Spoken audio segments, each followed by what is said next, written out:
It is an utter privilege to be joined here today by Iain McGilchrist and David Schindler, otherwise known as DC Schindler, if you've been reading his books. And I'm going to do sort of a truncated introduction because both of these gentlemen have so many accomplishments, but there will be a longer introduction in the information section under the video. And if you want to bypass this introduction, you can check out the timestamps.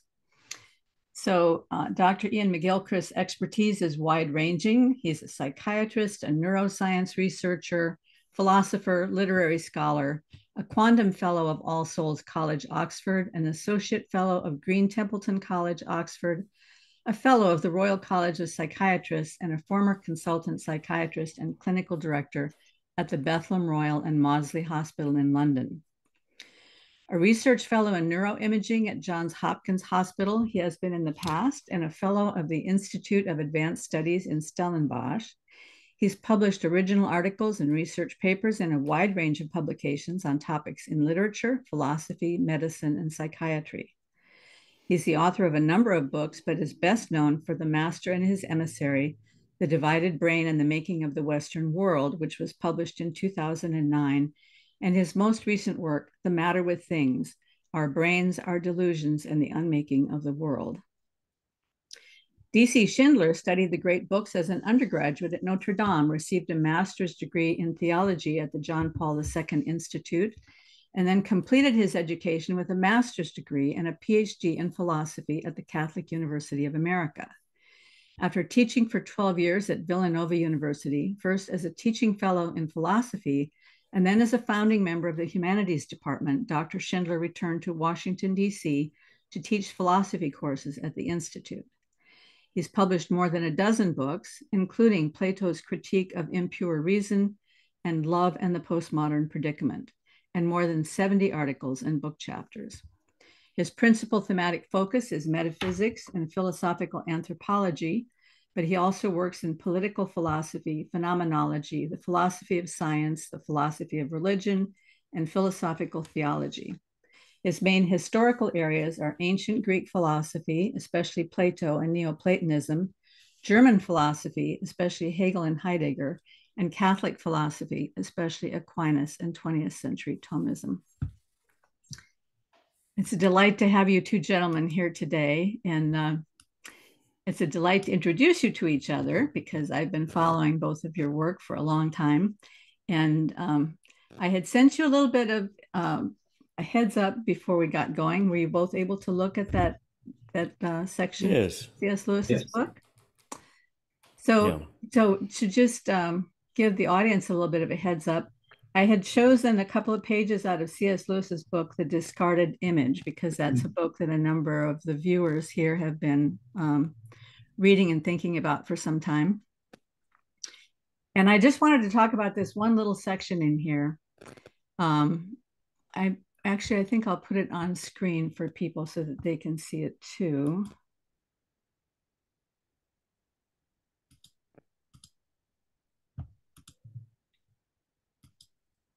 Is that visible to you? Yes. Yes. It's helpful. Thank you. Yes. So we're going to go down here. Such a prime mover he finds in the holy, transcendent, and immaterial God who occupies no place and is not affected by time. But we must not imagine him moving things by any positive action, for that would be to attribute some kind of motion to himself, and we should then not have reached an utterly unmoving mover. How then does he move things? Aristotle answers, he moves as beloved. He moves other things, that is, as an object of desire moves those who desire it.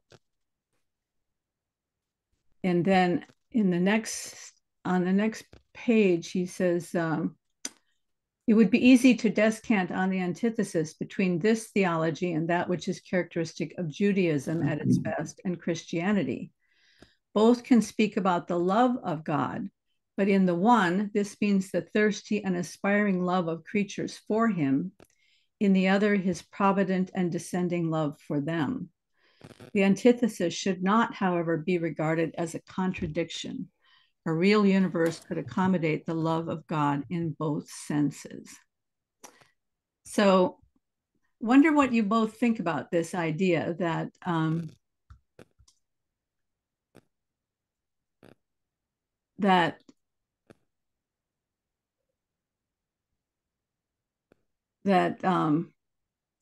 he moves the universe because he is an object of desire.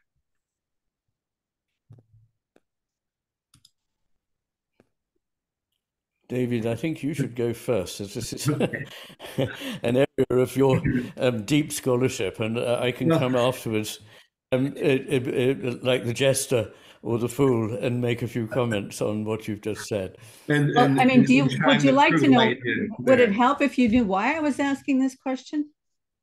Sure, that would, I mean, it's such a rich, the problem is if I begin, I could go on for well, the rest let me give you a target. I've been watching Dr. McGilchrist's work for a long time, and recently he's been having some very productive conversations with Michael Levin, who is a biologist. Well, that's a sad word to use for him. He is a biochemist and a developmental biologist, and he's working on regenerating limbs and all of these kinds of things. And Iain has been having a lot of conversations with him. So I know that, Iain, that you're familiar with this idea that Michael Levin is always saying, how is it that the limbs of an organism know, first of all, how to grow bilaterally so that they're identical, and also when to stop growing? How do they know when to stop? How do they know when they've reached perfection? And I've been thinking about this a lot. And I think there's something in that idea of growing towards an object, growing towards participating in beauty or participating in perfection. And so that was why I asked you this question. I see. Perhaps I could just comment. Please. I was just going to say, perhaps I could just comment a little about the, not about my conversations with Michael Levin in general, but just for listeners who may not be familiar with this area, it goes a lot more extraordinary than anything that Karen has just mentioned, although that's extraordinary enough. The very grain in the pattern in antlers of deer is completely unique, like fingerprints. And it's exactly mirrored in each of them. And if you cut one of them off, it will regenerate that particular shape. Where is that shape stored? Accessible. But to me, even more incredible is that throughout pregnancy, on average, every minute, 500,000 neurons are created. Now, that's extraordinary in itself. But each neuron has to know exactly, if you like, where eventually it's going to be. I mean, not at the moment that it's created, but as this thing is generating its form, where is the three-dimensional, minutely accurate detail of the structure of the brain? Where is that access? It's not in the genome. I can give you that for free. That's a really helpful point of reference. I mean, one of the things that is unique about this passage that Lewis quotes, and I think it represents, I think actually one could make an argument, it represents the very heart of the classical Christian conception, the philosophical foundation of Western civilization. Plato's insight into the good as the highest principle of all things, and then an interpretation of the cosmos. You always have to take for granted some ultimate principle when you attempt to understand. And for Plato, you're going to end up with a disorder in your thinking and therefore a disorder in your action if you don't begin with what is in fact ultimate. And he posited the good, and that's something that the Christian, and not only the Christian tradition, took up and affirmed and developed, but essentially affirmed. Now, the reason I I say this is a founding principle of the classical Christian conception. It's a principle that's rejected, that disappears in the late Middle Ages and into the birth of modernity. And one of the things that happens there, so this is a long wind up to come to the point, but what happens there is that goodness ceases to be an ontological principle, a principle of the very being of things, and becomes increasingly simply an object of deliberate human aims and exercise of intelligence. It ceases to be an ontological thing and becomes a moral principle.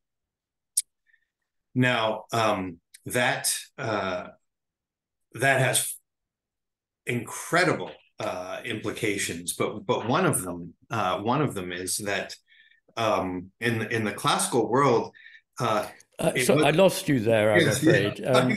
We dropped out, or something happened for a few minutes. A minute, yeah. The moment I said that the good disappeared, you disappeared. I was wondering. But I think when you dropped out was about the point that he said that in modernity, goodness ceases to be an ontological principle and becomes a moral principle. Yeah, simply a moral principle. And so something that simply concerns human beings and their activities, and one can trace out the implications of that. But in the pre-modern era, goodness was that after which all things strove. So that includes not only all living things, but all being simply. This was made quite explicit. So everything can be understood as, in some analogous way, seeking perfection, seeking beauty, seeking a kind of actuality.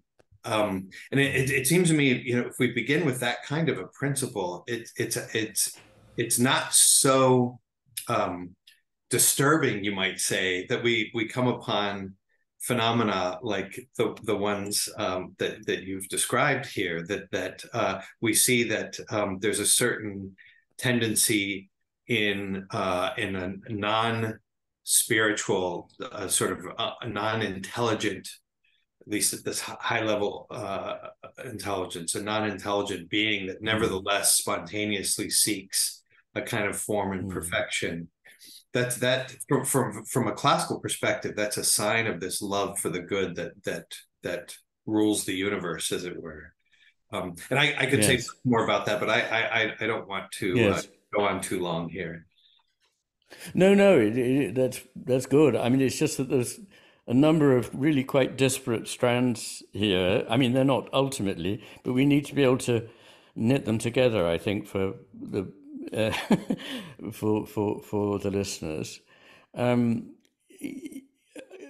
Yes, I mean, I know exactly what you mean when you say non-intelligent, but then you see, I think that intelligence is part of the stuff of the universe. One of the most extraordinary things about the universe, as Einstein said, is that it is comprehensible at all. How come these beings can come along and, at least to an extent, understand? And understanding is quite different from, having information or data about. It means being able to somehow enter into this being and see its essence or its being in a new light, that makes sense of it, that dignifies it, that shows where it fits, as it were, that it has a part in a complex and beautiful whole. So I think of beauty, goodness, and truth not just as things at all, because that's a trick of the Greek language that invented the definite article. And instead of just having things that were beautiful, you could have the beautiful and so forth. But I think that these are aspects of being, that the being of the cosmos is intelligent, it is beautiful, it is good, it has its truthfulness, in the sense that it is integral, self-declarative, non-deceptive. It is what it is, truly, really, foundationally. Now, I'm not a theological scholar, so I can't put it any other way than that. I very much affirm that description. I think I might one thing that I don't want to make this a central focus here, but the question of whether what you've described is possible without some transcendent, finally absolutely transcendent first principle is a question that I would want to raise. But in any event, this notion of goodness, truth, and beauty pervading the whole of the cosmos, so that in a certain sense, I think you were pointing to this, that even creatures that we wouldn't call intelligent per se, that can't speak, say, that they nevertheless participate in their own distinctive way in intelligence. I think that's very important to see and very, very true. And in fact, not just at a lower level, but there are certain ways in which beings, subhuman creatures, can reveal to us aspects of the meaning of intelligence that we ourselves don't possess. I think that's I don't know whether you would accompany me there, but I'd go as far as to say that even non-animate aspects of the universe reveal intelligence and beauty and complexity and a sense of purpose. I mean, this is the most extraordinary thing that we see.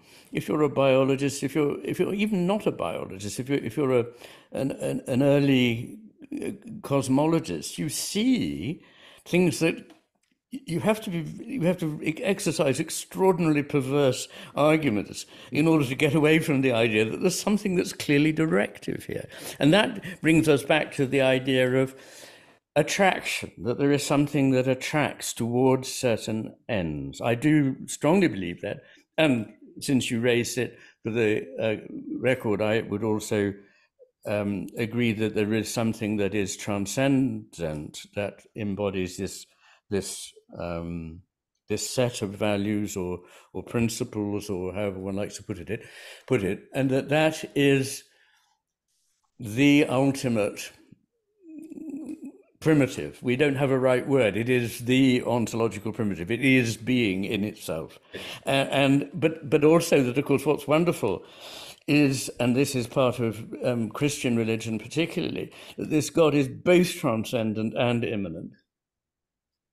Yes, I would follow you all the way to the rocks. That's a point I make with my students. Even I mean, if this is true about the principle of all being, then there can't be anything that exists that doesn't participate in some way. So even something like a stone rolling down a hill is an expression of the love of God and meaningfulness in a way that's fitting for that particular level. But I appreciate very much the emphasis you just laid on attraction.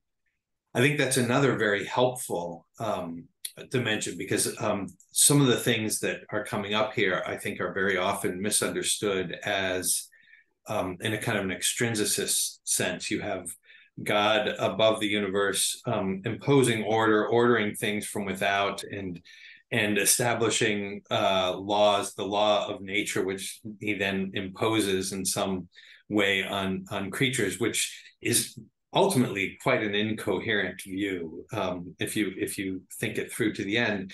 It's very different. Attraction is not extrinsic obedience. Attraction presupposes a kind of an internal participation in the ordering principle, so that this movement is the order, in a way, is drawn out of things as much as it is introduced to them from above. It's not imposed in a kind of coercive way that I think a lot of the early modern thinkers supposed, and that was one of the reasons they wanted to get rid of this teleological sense of goodness for the physical universe. Sure, but there are different kinds of teleology, aren't there? Of course, there's a teleology of an engineer making a machine for a purpose. Yes. But there is also a kind of intrinsic teleology in the being of something, like a dance. I mean, a dance has no purpose in the sense that when it comes to the end, it's achieved something,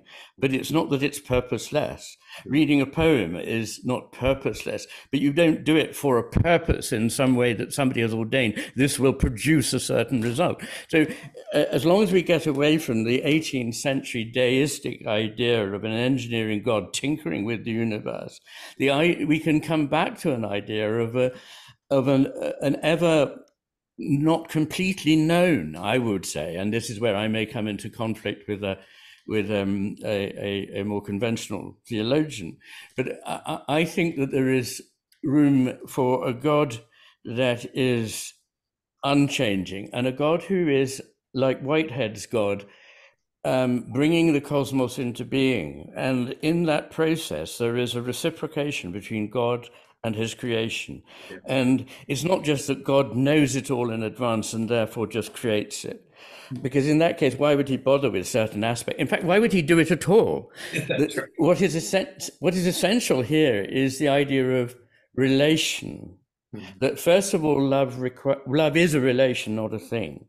And if God is love, and not just Christianity, but other world traditions suggest that whatever this founding principle is love, then it's got to be able to have something that is free to be not just designed to fit in and follow the steps that are foreordained. It must essentially have freedom. And that may help explain to some people who are listening to what we're saying and saying, how can these two patsies be going on about how marvelous the universe is? It's full of love and goodness and beauty. But just look at, what's going on in Bosnia, or just look at so many things that we can point to, which are not the way we would have liked them to be. And this is surely the conflict between freedom and love.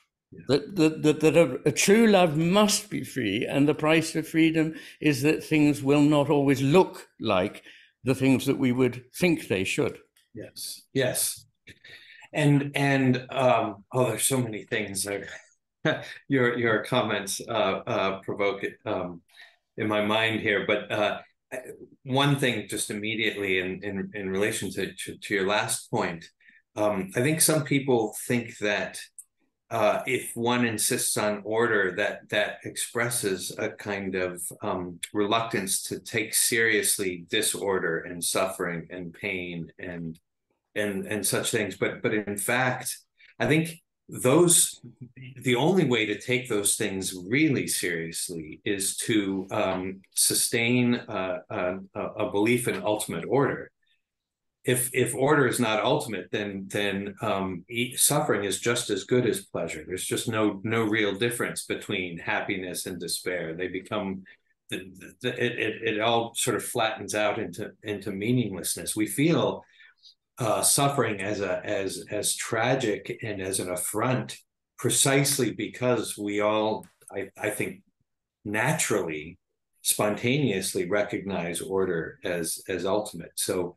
And yes. Your comment that love opens up this possibility, that is something that I think you're right that a certain stream of a more conventional theology has a lot of trouble facing, but I think it's part of the classical tradition. When I read the passage, Karen, that you wanted us to begin with from Lewis, I thought of the work that I have always considered to be, I think, one of the greatest creations of the human spirit. I really hold a particular text in very high regard. That is Dionysius the Areopagites on the divine names, in which he expresses precisely this point in extraordinary detail and beauty and glory. This is where even the animals and the rocks, all the way to the inanimate being,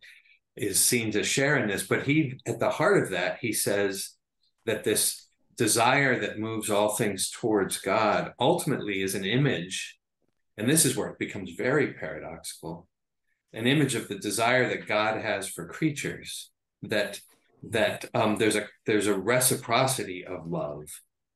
Absolutely. Now that and so I mean, if you think about what could it possibly mean for God to desire a creature, it wouldn't seem that perfection, desire would seem to require some kind of imperfection, and yes. one can it would take some time to lay it all out, but just in principle for Dionysius, that love has a kind of a paradox that transcends that dilemma, and he can identify the absolute unchanging being of God with it doesn't exclude this true involvement and this true reciprocity with creation. You're right, that reciprocity is essential to the nature of love and cannot exist without that degree of what is potentially an imperfection. But you mentioned paradox, and I'm no particular foe of paradox. I mean, as Niels Bohr said, a good a paradox, I think we're approaching some profound truth. And this is another thing that is, maybe, I don't know, is easy or not easy for conventional Orthodox Christian theology to embrace. But you talked about order, and that this suggests this idea of a uniform state. But of course, one of the aspects of order may be its ability to incorporate and actually make beautiful and orderly elements of disorder. In fact, it needs elements of disorder. There must be disorder with the order. And so we're into, I don't know if you've had a chance at all to look at or come across my book, The Matter with Things, but at the beginning of the part 3 of the book, which is on sort of metaphysics, I start with a chapter on the coincidence of opposites and this necessary dance between things that require one another. But it doesn't, importantly, require that they be equal. They may be asymmetrical in value. And so one is always able to take in the other. For example, we need principles both for union and for division in order to have creation. But they don't need to be divided. They need to be united. And it's when they're united that something creative actually happens. Could I just jump in here for a second, because you landed on my spot here. I've had this channel for 4 or 5 years, I think. And from the beginning, I've been working on this. There's a sort of a triumvirate of love, context, and anomaly that I think kind of show up everywhere. And I look at it through the eyes of an artist, because I have studied creativity and the principles and elements of design for many years. And when I look at those principles of design, it's not that an artist says, I'm going to design this thing like a blueprint and then recreate it. That's not what it is at all. It's a matter of all of these principles that are in ratio with each other, fitting together at any given moment in the artist's connection with whatever that inspiration is and what the context is on the canvas at the moment in order to bring about the next stroke. And the canvas and the paint and the tools and everything are also working in concert with the artist. So it's all of a piece. And you mentioned something, Iain, just now, that unity has to work with conflict. So the principles are unity, harmony, conflict, dominance, repetition, variation, gradation, and balance. And each of those interacts with all the elements of the work, the line and size and shape and direction and color and value and texture. And so by the time you get that matrix worked out with all of the colors that are possible, you have a combinatorially explosive matrix of possibilities. So every single stroke all of those options are there. And this is why it's a continually creative process that's always moving on. And, in one place it calls the Lord the great architect of the universe. I think the word also could be used for artist. And in that sense, I think that I love what you say about the coincidence of opposites, Iain, that they don't come together equally. They're proportional. But I do wonder, there is one opposite that seems to me it can't be that way, and that would be good and evil. Do you guys have anything to say about that? Well, yeah, I mean, to me, that is an example of what I'm saying. I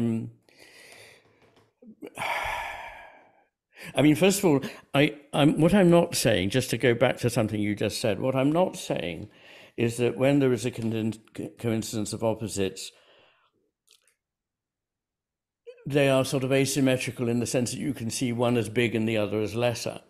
They are both important fully equally to one another, but in the end, in either the bigger picture in time or the bigger picture in space, one of them can always embrace the other. Now, so for example, union can embrace union and division, but division can't embrace union and division. Love can embrace hatred and perhaps redeem it. That's what Christians believe. But hatred can't embrace love. Good can embrace evil, take it up into itself and take it in and make it something else. But evil can't take good up into itself in any way at all. It resists it and repels it. So that's the way I would answer that question, but I'd like to hear what David says. Well, that was very beautifully put. Thank you for that. When you were speaking initially, actually, both of you, Karen, your description of the artwork, it was very illuminating.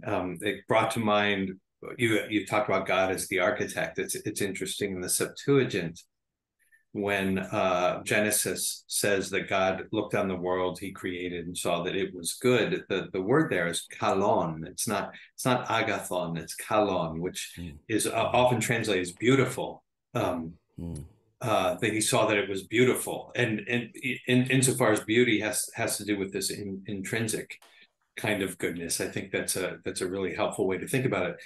I thought initially of Plato's Symposium.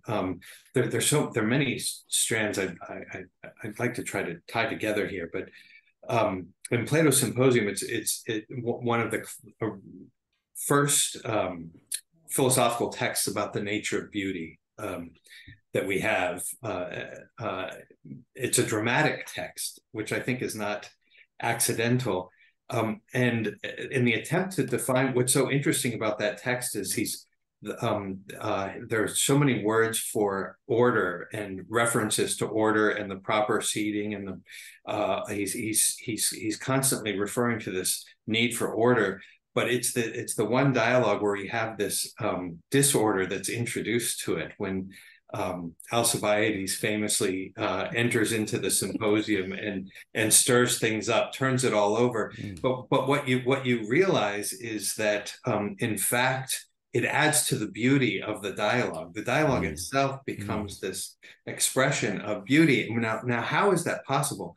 This comes back to the very first point that I was trying to make about a transcendence of a first principle. There's a difference between thinking of order and thinking of a principle of order. And an order is something that's already complete, and then when disorder is introduced, it undoes what was there.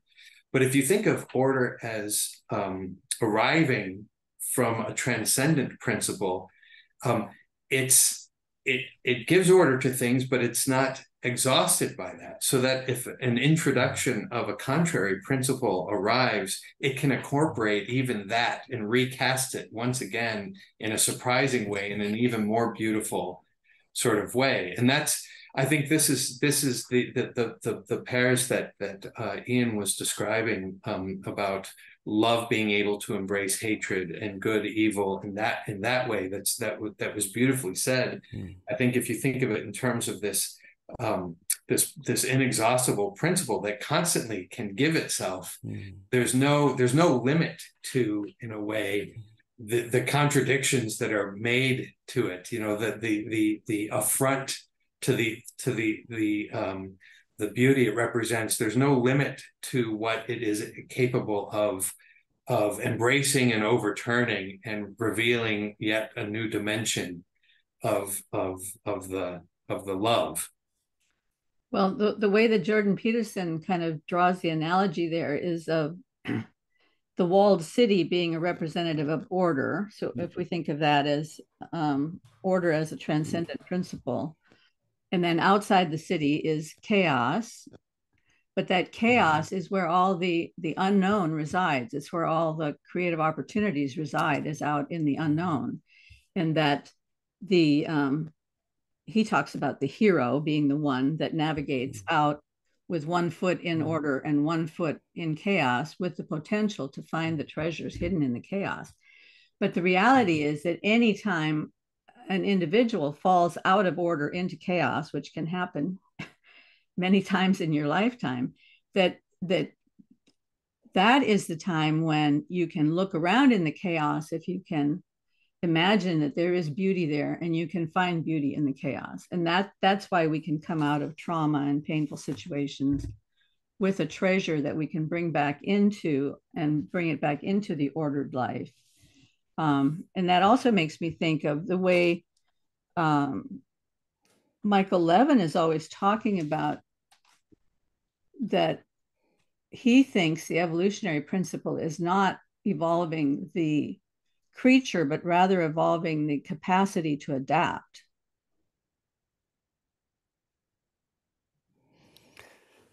Yes, there's quite a bit to say about that, but yes, by the way, I like one thing particularly about the picture you represented earlier, which is the importance of context.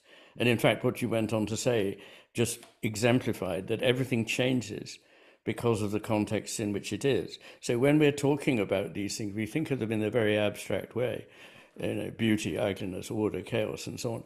But actually put in a slightly different context, the very thing that you thought had one quality has another. And in fact, that quality can indeed be so profoundly affected by context that it can be completely reversed. And that's a very interesting thing to think about when we're talking about these contrary elements and their necessary existence. I think one can see in the case of order and disorder that there is a kind of beauty and order which can only exist if there is an element of disorder and chance in it. You see this throughout the most exquisite works of Oriental art. And it's particularly literally exemplified in the art kintsugi, which is repairing ceramics. So when a beautiful bowl is broken, and sometimes it is deliberately broken, it is then put together again, often using lines of gold. And the thing, when it's finished, because of the asymmetry and the unpredictability of these lines, has a sort of energy which is profound and is not to be found in the original before it was shattered. And that in turn reminds me of something. I'm sorry if I've said this before, but I in the last 10 years came across the Kabbalah, and there's a story of creation in the Lurianic Kabbalah, in which the first principle, Ein Sof, wants a creation that is there to respond to what Ein Sof is, and in a way to fulfill what Ein Sof has to be.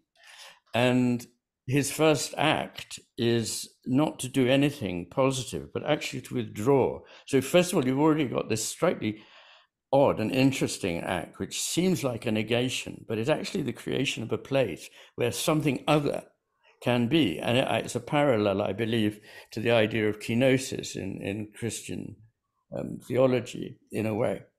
And in this space, there appear 12 vessels, which are actually part of another idea, which is this tree of Bina and Chokhmah. But anyway, there are these 12 vessels, and a single spark of light or fire comes out of Ein Sof, and it falls on the vessels, and it shatters most of them. And then that's the second phase of creation. And the third phase is called repair, tzimtzum.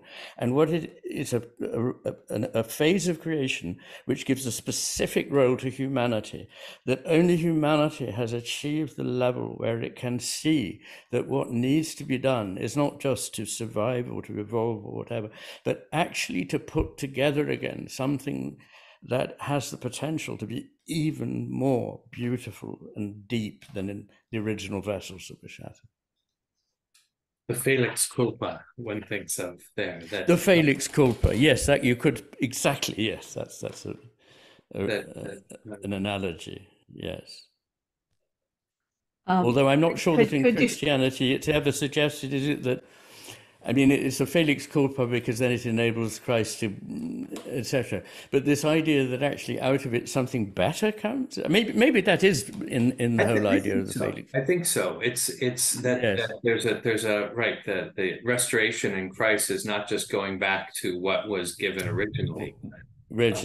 Yes. Yeah, yes. It's a radical transformation. And yes, is that also why the scripture would say angels long to look into these things? Mm-hmm. that the angels somehow cannot experience what humanity can experience, and what they can't experience, that humanity experiences, is this very aspect of imperfection. That's right. Right. And struggling with it. I think, and if you extend that, I think this is, I was thinking as the two of you were speaking earlier of life, what is the essence of life? And that's a big question, but one dimension of it certainly is something analogous to just this point. It's a capacity to, there's a certain contingency about life. A living thing has a history. It has to undergo experiences in time, and none of that can be pre-programmed or simply anticipated. It has to, in a way, creatively respond to whatever presents itself moment by moment. And one of the extraordinary, and I think this is part of the essence of what beauty really is. One of the extraordinary miracles is that these things that are unanticipated can be taken into the organism and become part of it in a way that represents a genuinely creative sort of step beyond what was there before. It can in one sense, growth is a very obvious dimension of this, but it goes beyond just growth. There can be accidents, there can be wounds, there can be trouble of some sort that is encountered that gets incorporated into the organism and becomes itself a kind of an expression of life, of a new kind of life. And that's to tie this all the way back to the very first comment. This is why I think with the antlers of the deer, for instance, I mean that there has to be a principle of an ordering principle, a principle of order that is not simply physical. It's not simply part of the physical being. It has to transcend it so that it's able precisely to generate physical order out of apparent disorder, or at least trouble. How about something that isn't necessarily either physical or not, and maybe transcends that duality, so that it could be something like a force field of a certain kind, an electromagnetic force field perhaps. But increasingly our ideas of matter, aren't they, are changing so much. I mean, we now see matter not as little bits of stuff or anything, but as a field of potential which can change and collapse in certain circumstances and can move and communicate and so on. So the world that we're looking at, even the world physicists are looking at, is far more, well, it's easier, isn't it, to accommodate into many of the problems we've had. How does this form? Where does it exist? What is it? We don't, I mean, I'd like to have that conversation, and I have had that conversation with people like Michael Levin, because I want people to come to the point where they say, well, yes, there must be form fields that contain these things. They're not just in, a sequence of chemical code. Mm-hmm. That's right. I mean, it's interesting to think there was a time in the sort of period of classical physics where this kind of mechanistic physics was taken to, and this, of course, is something you've written quite a bit about, but taken to be the model. And we thought of life. There was an effort to reduce all other kinds of scientific inquiry, chemistry, and then life, to physical properties. It seems that we're entering into a period where maybe that's going to reverse, and we think of organisms in a way as showing us what physics, shedding light on physics rather than the reverse. Exactly. I don't know if you know the philosopher Robert Rosen. He was a mathematician and biologist, but he wrote a book called Life Itself, and a rather more digestible book called Essays on Life Itself. But his point was that exactly this, that the mechanisms that we think are sort of basic are very special cases, in fact, unusual cases of organism. And that, in fact, everything that exists has more the properties of an organism. He demonstrates this mathematically. I can just about follow it. But I think the point that struck me as very interesting is the idea that animacy is not an aberration, actually, that organismus, as the Germans would say, necessity. Yes, organicity, let's say that, is something absolutely fundamental, and that mechanism is a very odd sort of hobbled, deformed version of this that works to explain certain very limited sets of circumstances. It's another example, actually, where the organism model can embrace the mechanism, but the mechanism model cannot embrace the organism. So within an organism, it's perfectly okay to say there are certain mechanical pathways, but within the idea of the machine, you can't create that absolutely, the unpredictable, the entirely creative thing, which is so special about life. That's excellent. No, thank you.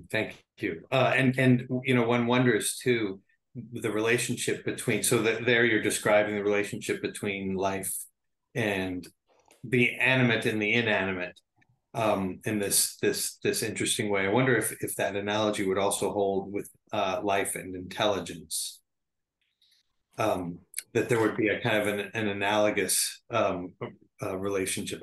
In the background, I have in mind, and this would take us off in a very different direction, but just to register this phrase that one uses constantly these days without any, seems to me, awareness of the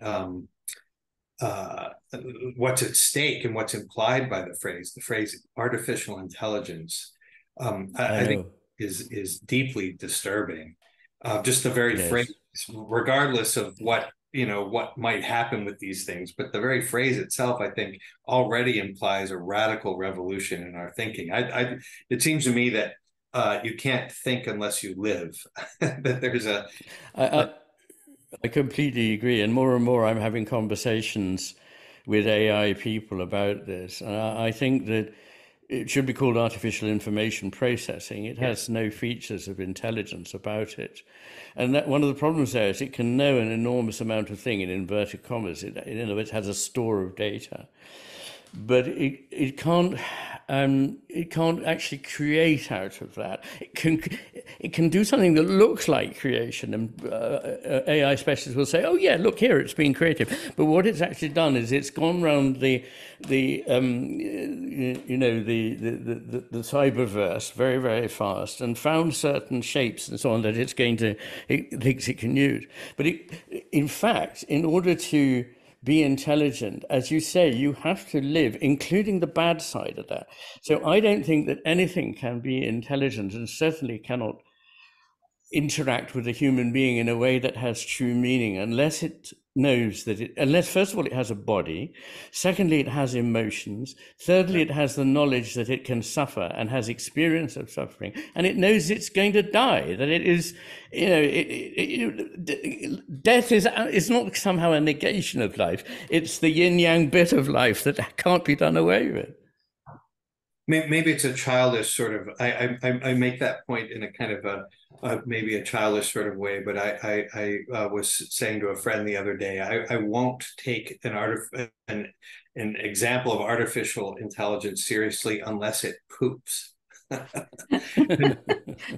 the meaning of that is that, you know, there is a negative side to embodiment and being part of, and that's part of the meaning of intelligence.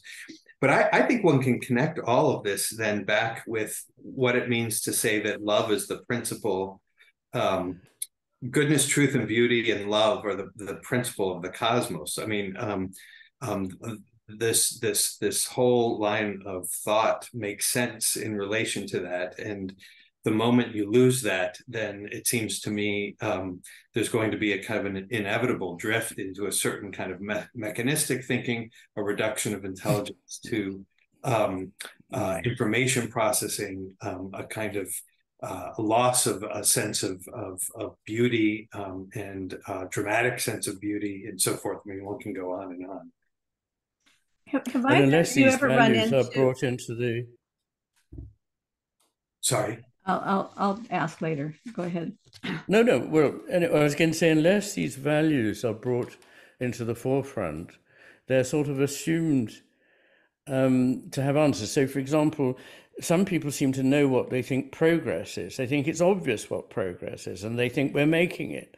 But in order to answer that question, that very naive assumption, which has never been made before in the history of the world, that we're constantly getting better, in order to make that assumption, you'd have to know what your values are. And in order to know them, you'd have to live with them and try to embody them and live according to them, because they are things that call you towards action. And it's no good just saying, well, we can make it more beautiful, like the iPod is very beautiful, which indeed it is. But but that's got nothing to do with what you and I are talking, or not nothing to do with it. But it's not what we're talking about. I mean, implied in the very notion of progress and a kind of prioritizing of progress, I don't think people realize the cynicism that is implicit in that. It means that what we are is not good and needs to be improved upon. I mean, you know, what would happen if we removed the idea of progress altogether? I mean, and thought, okay, the point of existing is to exist well. I mean, just to be well. That's exactly very different. I mean, everything changes there. Exactly. And, you know, when they say, well, we can increase your cognitive intelligence or something, I don't want to increase my cognitive intelligence. Right. I want to live a fuller life. I want to be a full human being, more and more than we are. And that's not something that they know what is involved in that. And all kinds of things that are ruled out from the calculus at the start, like, you know, the need for things that appear not at first to be congenial to it. And certainly not just the simplistic idea that things that bring us physical comfort or bring us wealth or bring us power. Power is only as good as the values that we bring to bear in order to exert that power. Well, I've lost your sound. I've got many things I'd want to say, but I know that Karen wanted to ask a question, so I will. Yes. Well, this question goes back a little bit to what we were talking about earlier, but I wondered if either of you had ever run into the work of Stephen Wolfram. He's a physicist. The name seems to ring a bell. He's a mathematician and a physicist, and he developed a thing called Mathematica, which is used by most mathematicians and scientists now. an online kind of gigantic Google for mathematicians. It goes beyond that. It's a pretty spectacular thing. But he has a new idea of what physics is, and whether you agree with the idea or not, I think it opens up lots of avenues for thought about the nature of reality. And instead of looking at Einstein's idea of space-time, he says that space is actually made up of discrete particles, smaller than the smallest particle that you can imagine, smaller than the smallest particles that physicists have so far seen. And he calls these little particles eames. And yeah, no, I have come across this. Yeah. Okay, and so time is the updating of events. So these eames start out, let's say you start out with one eame, and then it grows into 3 eames.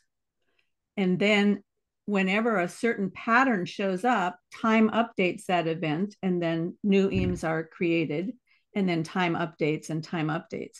So the purpose of time is to update events, and these eames are continually building out reality.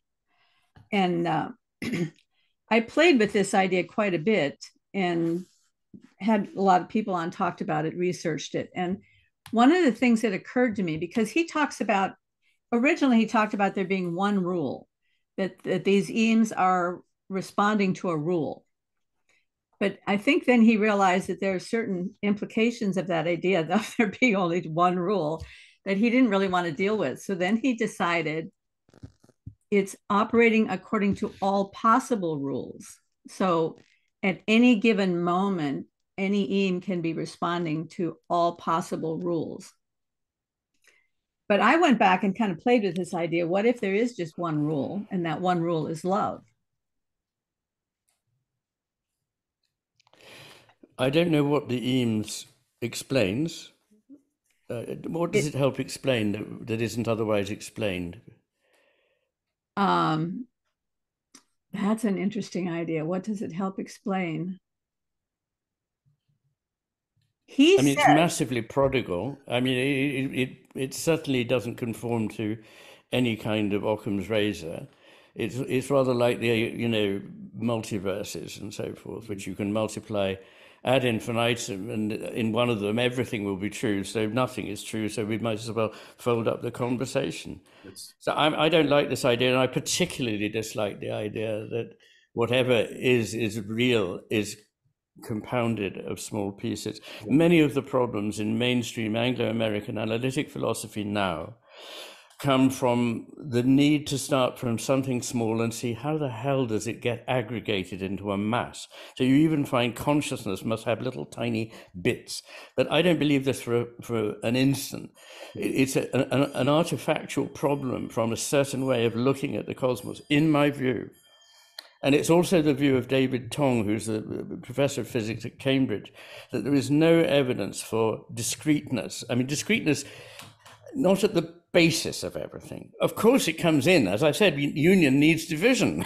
Otherwise, everything collapses into one. And one of the reasons we have time is surely so that everything can be individual. The one can be many. Because if there was no time, it would just have to be one big one.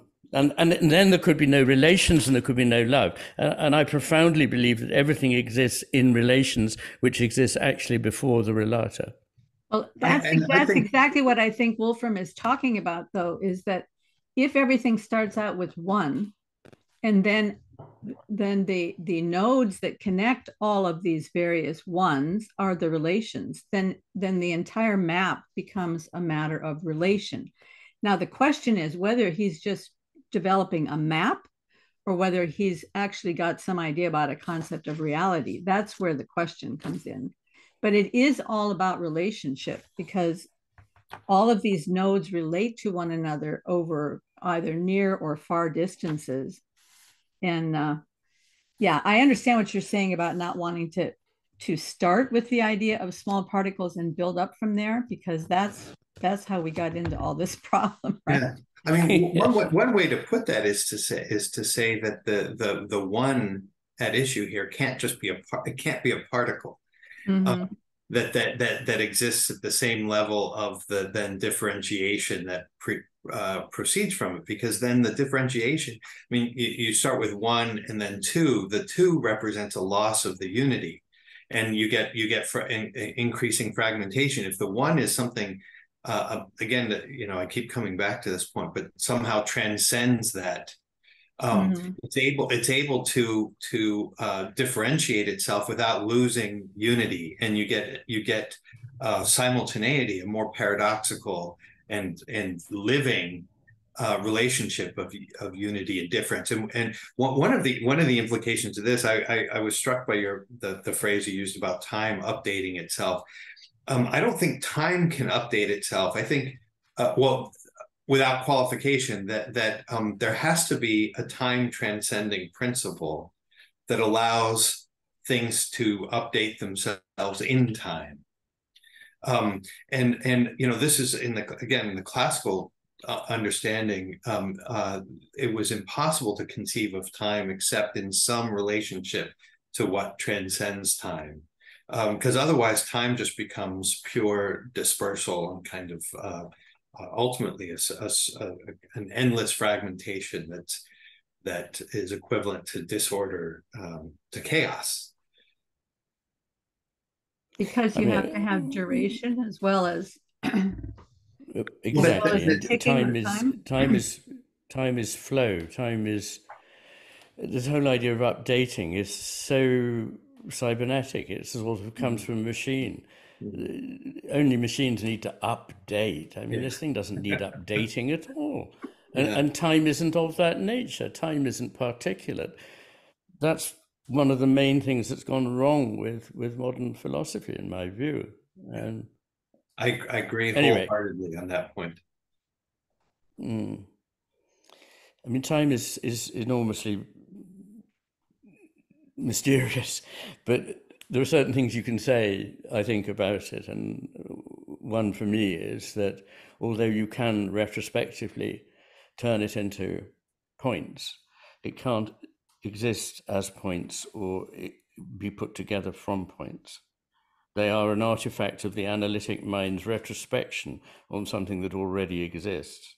And so to import this into a story, a myth that explains or purports to explain, I don't know what it purports to explain, but anyway, sorry, Karen, you're not going to convince me on this one. I'm not trying. No, I wasn't trying to convince you of anything. I'm just saying, I think it brings up lots of interesting questions. And it certainly, I mean, even here, it has brought up lots of interesting questions. And I obviously haven't done a very good job of explaining it, so I feel bad about that. But and I'm not a supporter of the particular theory that he has as much as the implications that people have to deal with if they're looking at the theory, because there are a lot of implications. One of them, which you brought up, David, about if the beginning is a one and then it splits into three, then you've already lost the oneness, right? So the oneness always has to be there. The unity always has to be there. And then the multiplicity always has to be there. And so, so I mean, it brings up a lot of interesting questions. But one of the things that one of his scientists found that I thought was so really fascinating, he calls this universe that is created out of this thing, he calls it a Rulliad. But in order for the Rulliad to function, there actually has to be a hyper Rulliad, something outside the Rulliad. So they keep getting all these implications that come out of this original idea. So you have this hyper Rulliad. And then one of the scientists that was working on this idea of the hyper Rulliad said, in order for these eames to exist at all, in order for the universe to exist, every eame has to be unique. Every particle in the universe has to be unique in order for. But we already know that from mainstream physics, from quantum field theory.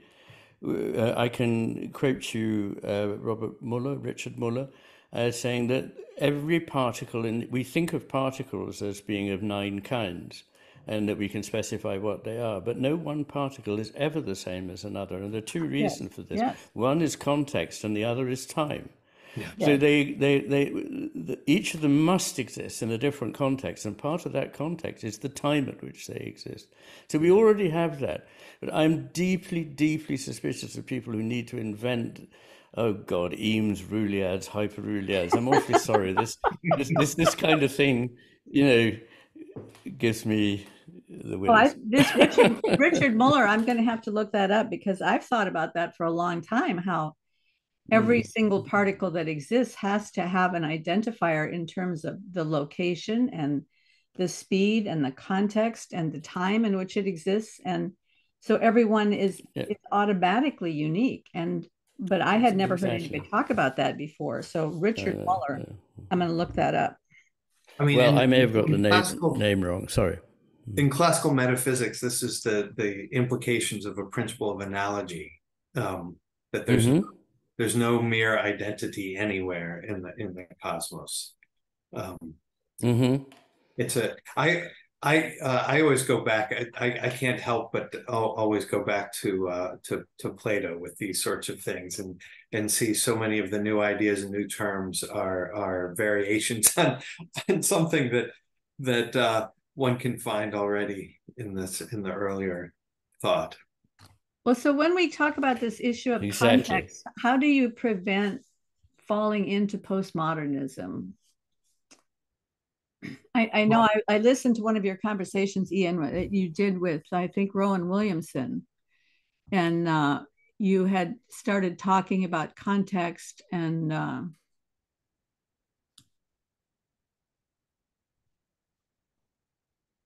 yeah, I can't remember exactly where the section was, but here's a transcript of it. You were saying the way we think of knowledge, it's not that stuff out there that we can more faithfully or otherwise record simply passively. Something about, if we really want to know it, we have to enter into a relationship with it. And that means that something of us goes into the experience of whatever it is we experience. There's no surprise in that, but it does not, and I emphatically insist, does not lead anywhere near a sort of postmodern belief that we all just make it up. And yes. But I think whenever we start talking about this issue of context, it's really easy to fall over into the idea of, well, if everything is context, then we can never know anything for sure. And then we fall over into the whole postmodern predicament. So, well, it depends what exactly the sentence being uttered is. But I mean, context is incredibly important. But the fact that things change their nature because of the context does not mean that they can mean anything you like. And if anybody's interested, if you just read the first 20 pages of The Matter of Things, I talk about exactly that it's neither something reality out there, as I call it, which is what a lot of old-fashioned scientists used to believe, which I call rot, R-O-T, nor is it mumbo, miraculously made up by ourselves. It's something we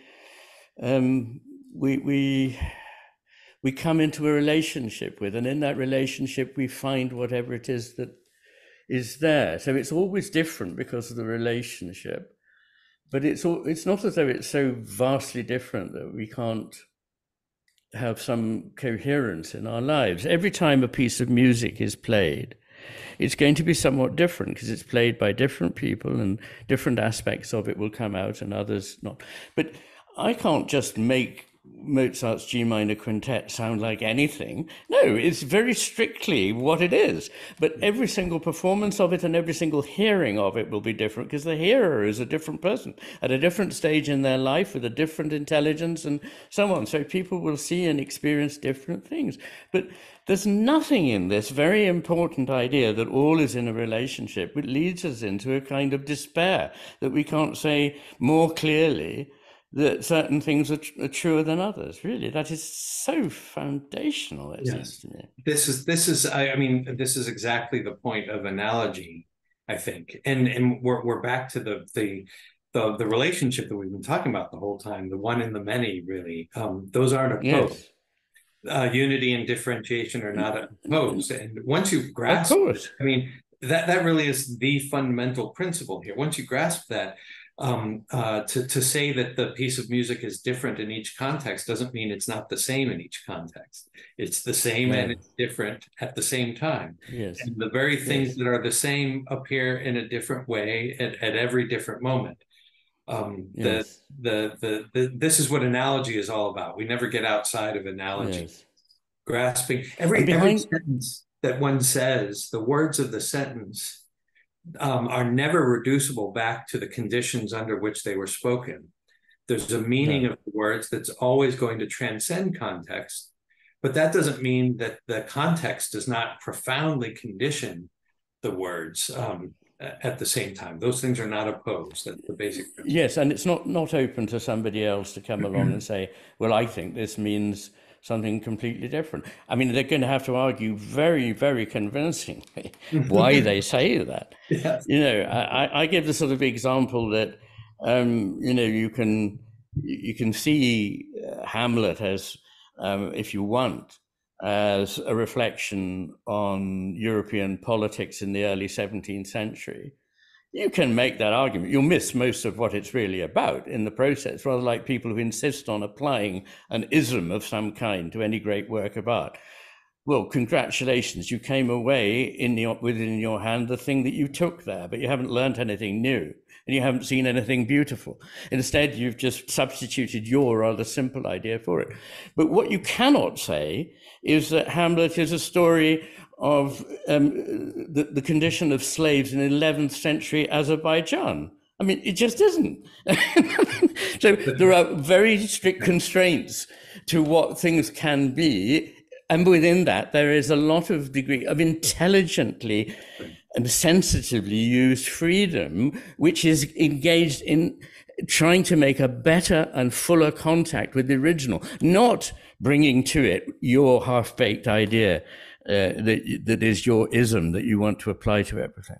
That's right. And you see there why intelligence is embodied intelligence in the human expression, that it involves this relationship that is always going to be, because we are embodied creatures, it's always going to be mediated in space and time and location, but that doesn't make it any less intelligent. It's the precise form. When we understand intelligence also as an expression of love, I think that's an implication of the point that you were making. And there, what you see is, you know, the most fun when you're talking about serious things like the meaning of Hamlet, or as opposed to just a simple empirical fact. The criterion isn't right and wrong in a kind of superficial sense. We tend to be locked in this dichotomy. Either you can say it's right or wrong, or you can't make any normative judgment about it at all. And exactly. The criterion is more, to my mind, deep or superficial. One can have a deeper grasp of something or a more superficial grasp, and that's a different way of thinking about the nature of knowledge and truth. Yes, and for almost everything, either it's this or it's that, the black and white position is the less intelligent, the superficial position. Because most things are complex and require complex thought, but that does not open the door to every ridiculous idea. That's right. So you can't get away from experience. And to come back to love, and I'm sure we could talk for days, but we're probably going to need to wind up very soon. I just thought I'd mention this thing that I know you know, because you're an expert on Schindler, and he's a philosopher I particularly admire. But Schindler, following on from an observation of Pascal's, and like many things in Pascal, it could even be in St. Augustine, I don't know. But this idea that you don't love something as the outcome of a process of knowing it so much as know it out of a process of loving it. And that with that, by trying to sidestep or abbreviate this process of actually making at least an attempt to love it, that you will not properly know it. That's you've been demonstrating that very principle in some of your descriptions of these things, and I think that's the the personal engagement to be struck by the beauty of an idea and to respond to it and to throw oneself into it. That's part of coming to its truth, and that's part of the objectivity of knowledge properly understood. One it needs is to be fully personally engaged.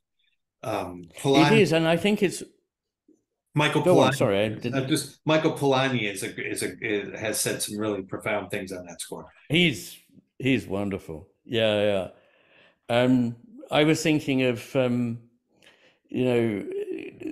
Plato's idea of eros, which is much bigger than the idea of what we would now think of as sexual love, but a kind of love of the true and the beautiful.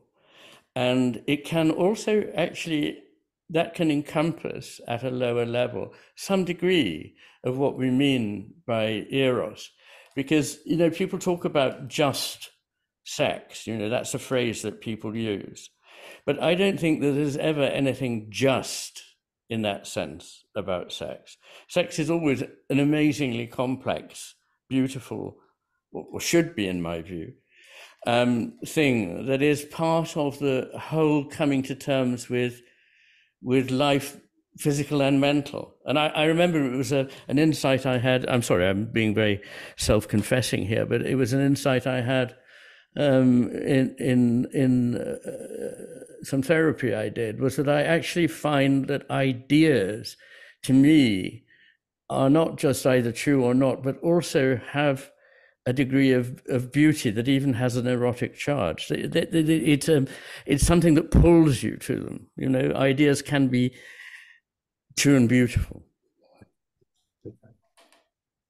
When you think about this idea of needing to love something in order to know it, do you think sometimes, I've read Esther Meek, I've read a little bit of Michael Polanyi, and I get the feeling that what they're saying really is that there's an offering of love being given to us with every bit of knowledge that we have an opportunity to gain. That there is out there is all this wonderful knowledge that is a gift that's available to us, and that in order to acquire that gift, we need to love. We need to be drawn by that love. It's a loving offer that then we reciprocate by receiving that loving offer, and that's where the real knowledge comes from. Yes, and it doesn't come just like that as a parcel. It emerges and continues to emerge eternally out of the relationship, so that one can keep revisiting a poem, a piece of music, or of course a person, a work of art of any kind, a living being of any kind, a landscape, and one can always find more and more in it. That relation is never completed. It's never over and dead, and it's a business of coming into being all the time. In my view, maybe tying all this now finally back to the very, very beginning. This is, I think, in the phrase "kine hos eromenos," that God moves the universe by being loved, and that each instance of knowledge moves us to know by being loved. And what does it mean to be loved? To attract is to be beautiful. And I think, and here we understand in the way you were describing beauty as a kind of endless invitation to more, to deepen the relationship. Yes. It's not simply a closed thing, but it's an invite. I like to think of beauty always as kind of invitation, a call. That's a lovely thing to say. I so agree with it. And it brings me back to a poem I imagine Herbert's poem, "Love Bade Me Welcome." And my soul drew back, guilty of dust and sin. It's a short poem. It's utterly exquisite. And it's this idea of an invitation. And so I did sit and eat. And the implication is that it was not just, well, that's that done, and off I go. It was like an endlessly fulfilling process. And that's why Simone Weil was able to carry it with her always. It never dries up.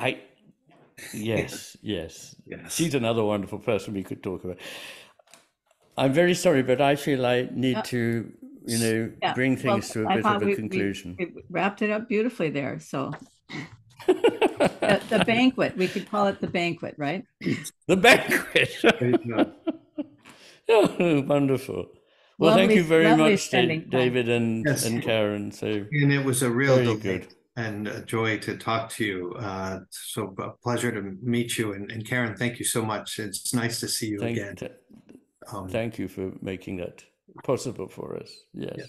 Yes, thank you so much. Very, very good. Have a great day.